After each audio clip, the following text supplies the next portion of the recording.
Mesdames et messieurs, Ladies and gentlemen, it is a great honor for me to present the head of the Spanish government.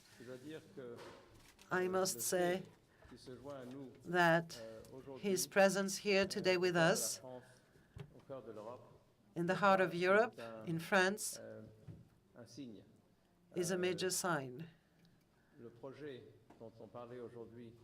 The project we talked about today, the dual project of building Europe and of preparing the future for Europe, which here at Sciences Po is embodied by these young generations for new jobs. The fact that we have with us today the head of the Spanish government is extremely important from a symbolic point of view.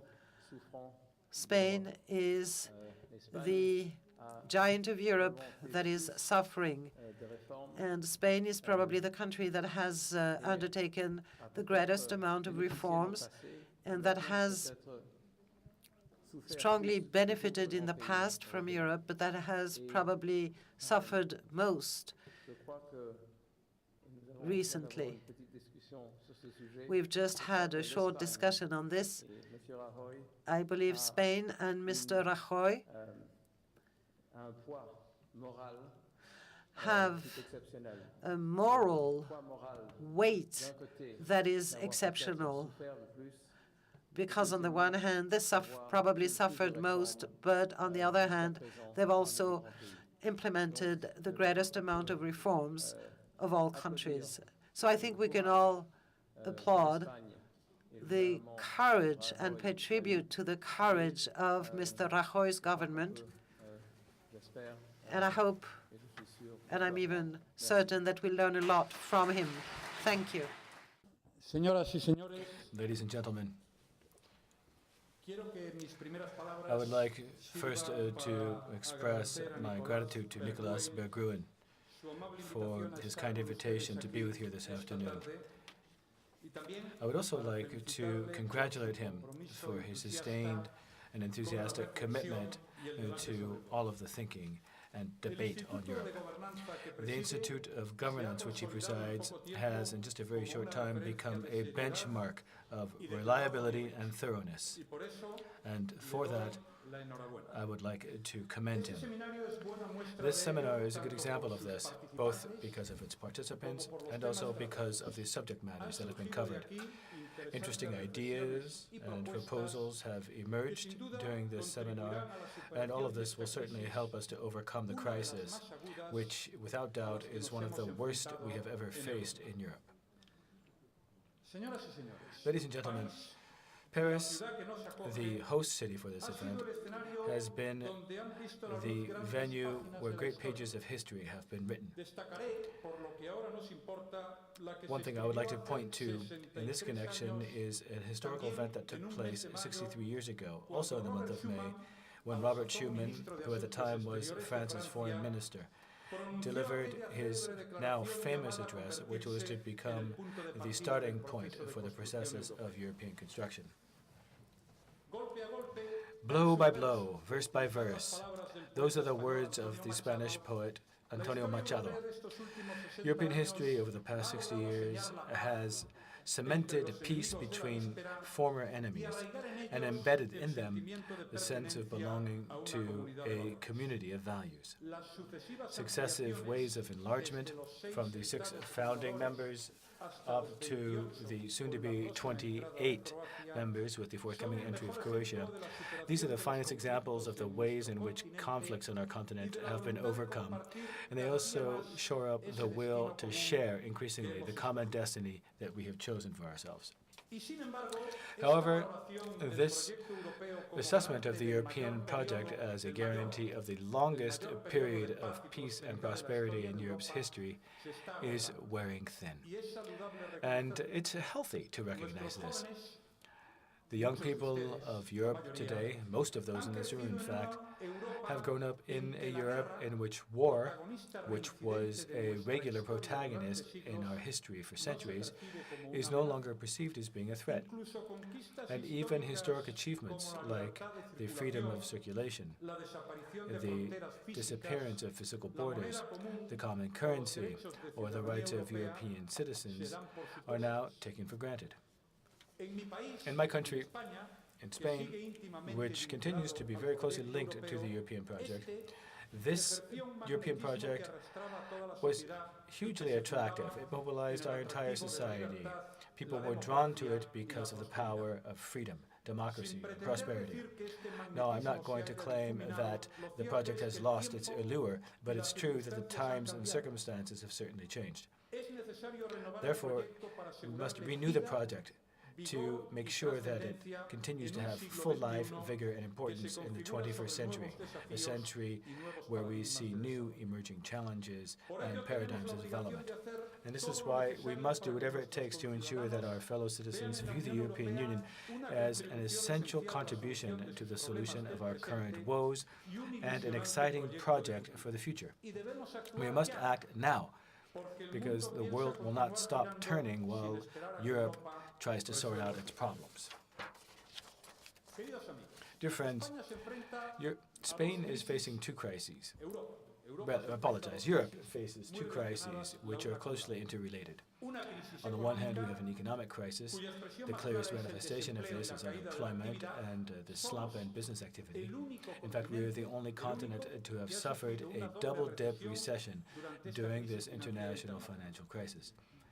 And on the other hand, we have a political crisis. This is seen in the fact that many citizens have turned their backs on Europe. They express their mistrust and their indifference to the European unification project. We policymakers, therefore, have to resolve both crises. And on the basis of this premise, let me share with you a series of thoughts that I have about what we are doing right now, and also a series of proposals about what I think what we should be doing. Dear friends, almost a year ago, I wrote a letter to the presidents of the European Council and of the Commission, in which I outlined my vision of the task ahead for all of us in European governments. My intention was to explain the strategies that both at national and European level could be implemented in order to set in motion something that would help us overcome this crisis. Now, this crisis has been aggravated by mistakes, by indecisiveness, both by national governments and also by European Union authorities, especially when it comes to implementing reforms. And the result has been that our economies are not flexible enough to tackle the challenges of the monetary union. And therefore, there remain important weaknesses in the design of this union. These deficiencies and weaknesses must be corrected. In my letter, I suggested 5 lines of action and reform, 2 at national level within each country and 3 at European level. The first one, fiscal consolidation. Second, reforms within each of the states. Third, reforms within the framework of the European Union to strengthen the internal market. Fourth, ensuring the financing of our economies. And fifth, the reform of the design of our European economic and monetary union through stronger banking and fiscal integration. Well, 1 year on, we are better off than we were back then. There's no denying that. The worst of the crisis is behind us. No one doubts that the euro is irreversible, and the monetary storms in the markets have abated. Without doubt, this is important progress, but we should not become complacent because there remains very much to do. With regard to national measures, resolute progress has been made in fiscal consolidation and structural reforms. In my country, in just 1 year time, we have reduced the primary structural deficit by 3.5% of GDP. And this is something that is unprecedented among OECD countries, and we've done so at a time of economic recession and with the toughest financing conditions in recorded memory. We are determined to continue reducing our deficit until we comply with our pledge, which is both a national and a European pledge, to achieve structural equilibrium in our public accounts. And yes, it is true that I have been obliged to take decisions which are as painful as they are inevitable. And I'm not saying this because of the unpopularity that it entails, but I'm saying it so that all of us can be aware of the fact that citizens need to be aware of the sacrifices that are demanded by European integration, contain with them tangible compensation and payoffs in the near future. Budgetary stability is a prerequisite for growth and prosperity. Its clearest benefit, under normal conditions, is improved access to more and cheaper credit. This is what happens, as I said, under normal circumstances. But when the monetary union is so fragmented and European monetary policy has such institutional weaknesses, well, then the beneficial effects of this stability policy also slow down to an exasperating, sluggish pace. And under such circumstances, logic would dictate to us that we moderate the pace of fiscal consolidation in order to adjust it to the current state of play. Now, this is a proposal for the European Commission to put forward, and it's something that would have an impact on all Eurozone countries. Now, if in the very near future the Commission were to decide to propose to the Council a different timetable from that initially established for the requisite fiscal consolidation, we would support that proposal. The main issue is our commitment to the goal of stability, and the time allowed to reach this goal is an element which must be adapted to the exceptional financial circumstances and the current recession that we find ourselves grappling with, as set forth in the excessive deficit procedure. Ladies and gentlemen, in Spain, we have carried out many highly important structural reforms, including labor reform and the restructuring of our financial system. We have adopted these reforms not because of our commitment to Europe alone and to our pro-European outlook, but also because we believe that in an open and competitive world and within a monetary union, if we wish to preserve our social model and the prosperity of our fellow citizens, any other option is mere illusion. These measures will enable us to correct some of our largest macroeconomic imbalances. And apart from the public deficit, which I've already mentioned, it will address other issues. For example, inflation. Inflation in Spain is now at historically low levels and will be reduced this year to merely 1%. Secondly, we are rapidly gaining competitiveness. Spanish unit labor costs are behaving exceptionally well. We have gone from an unsustainable external deficit of over 10% of GDP just a few years ago to a surplus which will exceed 2.5% this year. For the first time in over 40 years, we have achieved a favorable balance of trade as well as a large surplus in services, thanks to a sustained increase in our exports, which has occurred despite the recession affecting the economies of our main trading partners. Our financial system has made an unprecedented effort to restructure this year. Over 7% of GDP, which places our institutions among the most highly capitalized in the continent. Dear friends, now Spain is the country with the highest youth unemployment rate in Europe. It's therefore understandable that we are not prepared to waste one further moment in trying to fight against it. Our young people need jobs, and the best way to implement social policy is to help them find jobs. And that is why I feel that the reform and adaptation of our educational and professional training systems is especially important. My government presented to the Spanish Parliament a week ago a bill for the improvement of educational standards. Furthermore, last Friday we passed a bill supporting entrepreneurs and their internationalization. This is a very ambitious law which stimulates the creation of companies, their taxation, their funding, and their international expansion. It is a law which complements the measures that we passed 2 months ago in support of entrepreneurship and youth employment. And we will continue down the path of reform, even when sooner rather than later, the fruits of these initiatives begin to be seen. Ladies and gentlemen, let us now leave aside the details of Spain's contribution in order to focus more specifically on European institutions. Let me say the following, and I hope I can be perfectly clear and balanced in my analysis. I think it's fair to say that in the past year, European institutions have taken important decisions. However, as I said earlier, Europe is the only region in the world which is not growing, and it's understandable that since we are the only region of the world where we are not growing, where we have 6 consecutive semesters of no growth, it's understandable for the citizens of Europe to wonder what we are doing wrong. And my response is quite clear. Europe must do more, better, faster, and more effectively. The first thing we need to comply with, and what we need to do on the implementation front, is do what has already been agreed, implement it. Implement what we've already decided to do. Now, this seems like a foregone conclusion, but we have to do it. We have to take a de facto solidarity and turn it into real certainties. We have to turn the lines of the text of the conclusions of the European Council meetings into credible and verifiable commitments. Being responsible means complying with what has been agreed. Almost a year ago, and I'm sure Mr. Monti remembers this very well, the Euro Summit in June adopted far-reaching decisions, both in terms of the design of the Economic and Monetary Union and also when it came to restarting growth and employment.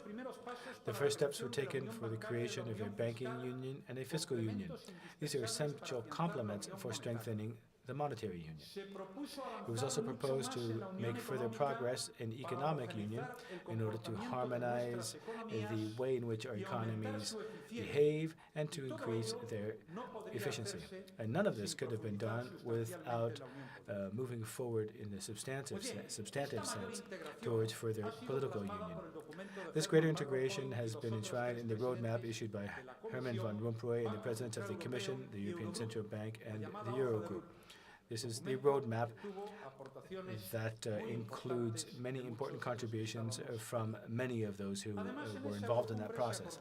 Now, in addition, at that Euro Summit, it was agreed to strengthen liquidity provision mechanisms to reduce the financial fragmentation of the Eurozone and to take measures to break the vicious cycle between banks and sovereign debt.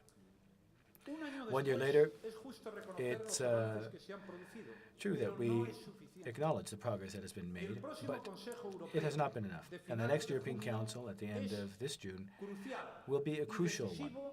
It will be decisive. We have to demonstrate that the European Union is honoring its agreements and that it is capable of implementing these agreements effectively. Accordingly, the test of the European Union's credibility at the next European Council meeting will be the banking union. The recent crisis in Cyprus, which, despite the low relative weight of its economy, destabilized the Eurozone a few months ago, well, this crisis has reminded us once again of the importance and urgency of this goal. And I can tell you that the Cypriot crisis would not have occurred had there been a banking union in the Eurozone. Well, last December, we approved the design of the single supervisory mechanism and its entry into force in March 2014. Now, this date cannot be pushed back. That's the first point. And secondly, it's urgent that we make progress in the speedy adoption of the directives on resolution of credit institutions and the system for the direct recapitalization of banks. And this is the second proposal that will be on the table in June. And by the end of the year, we must agree on the single resolution mechanism. And my wish, which is shared by many others, is that we agree on the bases and dates for a future common deposit guarantee system.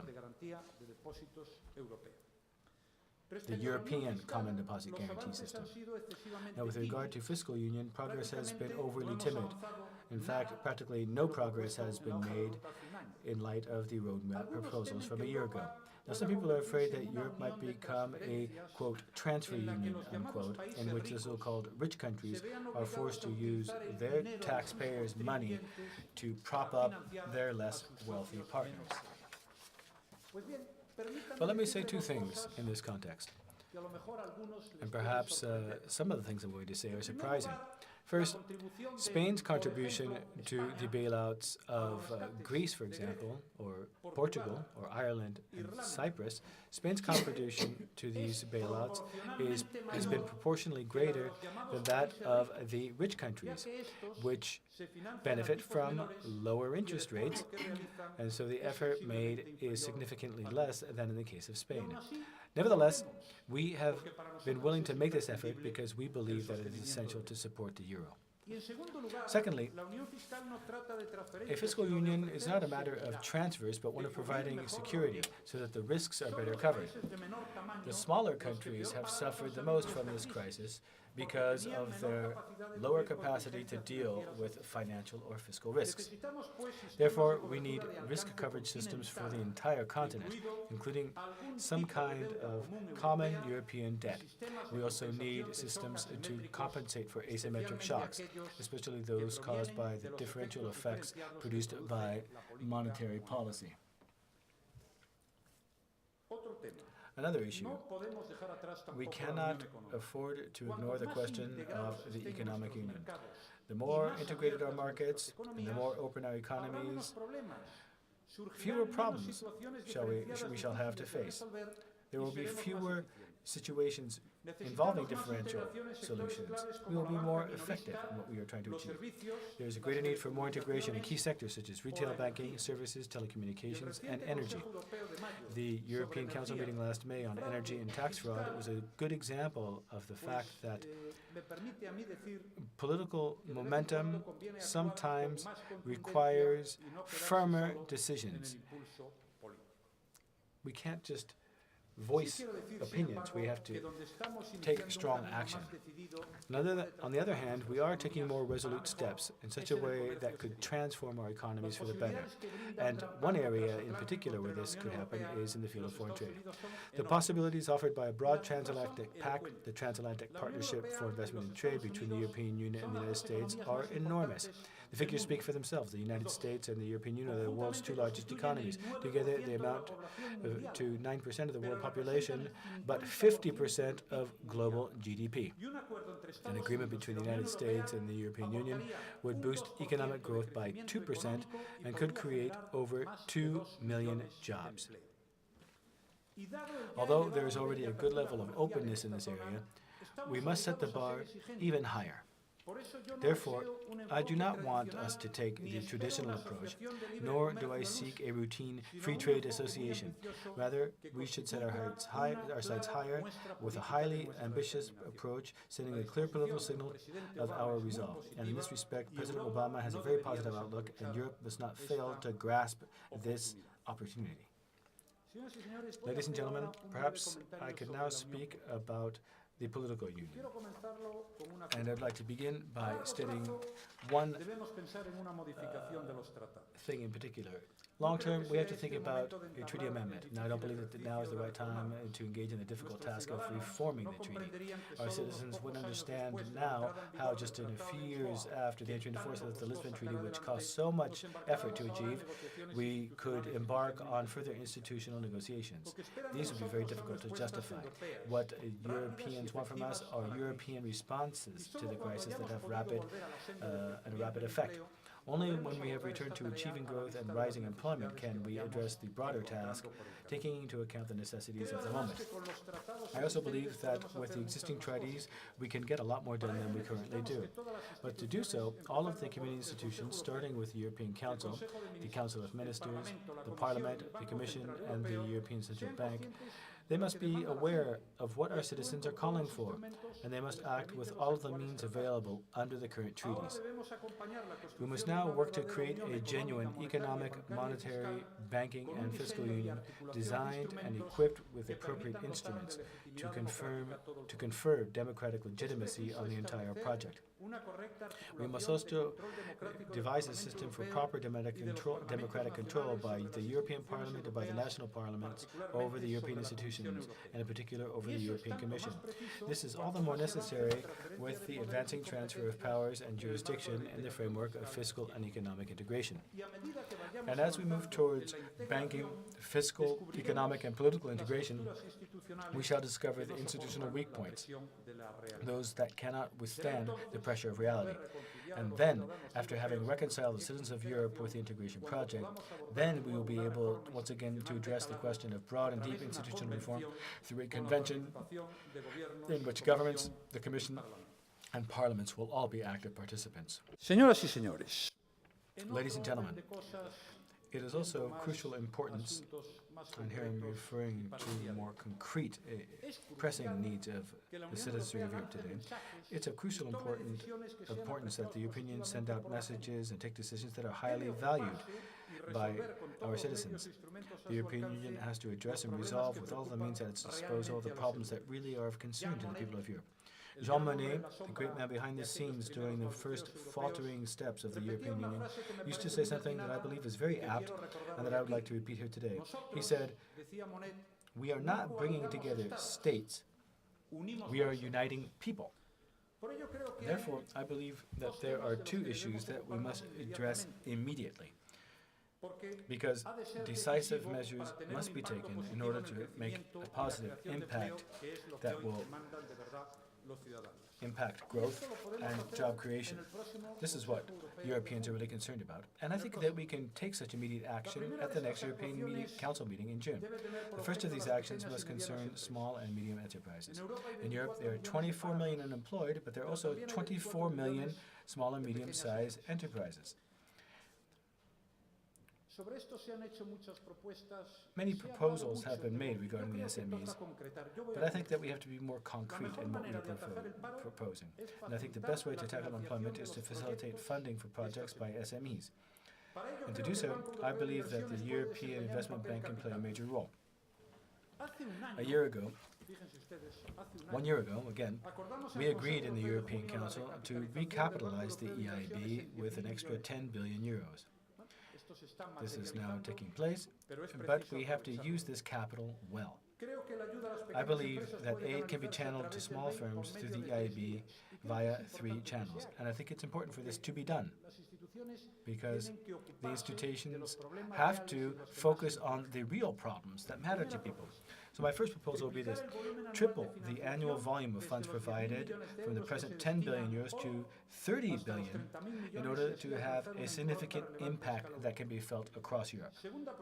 Secondly, we need to enhance the capacity of the EIB to provide commercial banks with high-quality guarantees for portfolios of new loans to small firms, in order to reduce their consumption of capital and to encourage their mobilization in the market through asset securitization backed by a sufficient level of rating. What we would manage to do if we acted in this manner would be increase access to credit for SMEs. And we also need to develop a trade facilitation program to allow European companies to have access to international calls for tenders and to facilitate export credits. This is something which is very important. Today, there are European companies that will tender bids outside of Europe, and a European bank, no matter how big it is, cannot provide the right collateral to guarantee their tender. And this is a paradox. It's something that we Europeans are fostering. All of these things are being snatched up by non-European companies. These are things that we're willing to accept outside the borders of Europe, but we're unwilling to accept within Europe. Well, I think if we were to introduce these changes, the European Investment Bank would have a much greater impact than it does today. And now I'd like to talk about the European Central Bank in brief. For its part, the ECB has announced that it will explore ways to facilitate the flow of credit to SMEs, which is currently blocked due to the fragmentation of financial markets. Now, I agree with this. And with all respect for its independence, I firmly believe that the ECB can and should do more. Last May 2nd, President Draghi announced his wish, and I would like to commend him for this. He announced his wish to initiate an institutional dialogue to address this issue. And I think that this dialogue should begin right now. And I would offer him support here and now for this to be undertaken as soon as possible. The second measure that I have proposed concerns youth unemployment. Again, I will come forward with two very concrete proposals, and only two, because I think at the end of the day, youth unemployment is the direct outgrowth of economic performance, structural reforms, etc. But I think that for the time being, we can do two things to address the issue of youth unemployment. This is an issue of paramount importance. The first of these measures, and the most relevant, would be to establish a mechanism that would temporarily exclude from the national deficit the cost of exemptions granted from Social Security contributions when young people are hired. This would be for the purposes of the excessive deficit procedure. And by doing just this and only this, we would already have an immediate impact, because we're providing a real incentive to hire young workers, because employers would pay lower social contributions for these new hirees, and I think that many companies would be eager to hire young people if this were the case. The second measure is to speed up the use of the resources that have already been made available. As part of the financial framework of the European Union approved for the next 7 years last February, we set up a €6 billion fund to promote youth employment. Now, I don't think that we should spend this over a 7-year time frame, because €6 billion over 7 years, well, okay, it's not nothing, but we in Spain, which is one of the backers of this initiative, what we want is something that will be implemented as rapidly as possible, and we hope that these resources will be front-loaded insofar as possible. I would also like to say that we welcome Chancellor Merkel's initiative to convene a special conference of labor ministers of the 28 member states on the 3rd of July in Berlin in order to examine the best and most effective programs to boost youth unemployment. Now, ladies and gentlemen, this is very important, but another thing that's equally important is that we take concrete decisions at the European Council in June. Ladies and gentlemen, I'm reaching my concluding remarks. These are just some of our proposals for what can be done at European level. These are the types of measures that offer tangible solutions to the problems that really matter to people. And these are the decisions that we have to adopt as quickly as possible to get back on track with Europe and for Europe, so that people can catch up with the growth of the rest of the world. The rapid implementation of these changes that have been agreed to and new reform initiatives, these are the keys to success. Crisis by crisis, this is how EU history has been written over the past 60 years. Now, if those visionary founders had not had the resolve and the ambition to bring all their projects to fruition, today we would still be talking about the coal and steel community in the continent. I would like to mention an idea that has taken shape in response to the teachings of our own history. When Europe has made decisive progress, it has done so in a step-by-step process, with a precise narrative and with equally specific timeframes. This is how we arrived, for example, at the agreement embodied in the Single European Act, and that's also how we achieved the euro. In both projects, and I'm very glad to acknowledge this, the leadership of President Jacques Delors was conclusive. The mandate accorded to the current President Van Rompuy is designed to achieve the same ends, and Spain supports it with conviction and hope. And if we are to achieve these goals, we also have to put into practice a quality that Jean Monnet called decades ago, to think like Europeans. A compatriot of mine, and this is my concluding remark, more than 600 years ago, or 6 decades ago, here in this very city, Robert Schuman announced the greatest utopia of Europe for its entire history.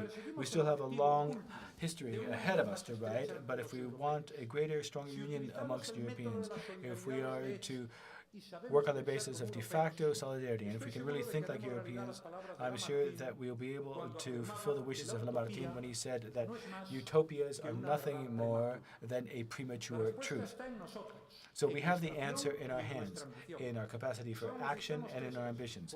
We just need political will, clear objectives, and close cooperation.